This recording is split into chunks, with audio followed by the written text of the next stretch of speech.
ब्रह्ममुरारिसुरार्चितलिङ्गं निर्मलभासितशोभितलिङ्गम् जन्मजदुःखविनाशकलिङ्गं तत्प्रणमामि सदा शिवलिङ्गम् देवमुनिप्रवरार्चितलिङ्गं कामदहन करुणाकरलिङ्गम्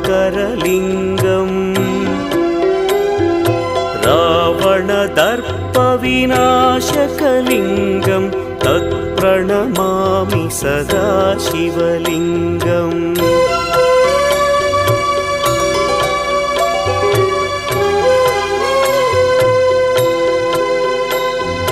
सर्वसुगन्धसुलेपितलिङ्गं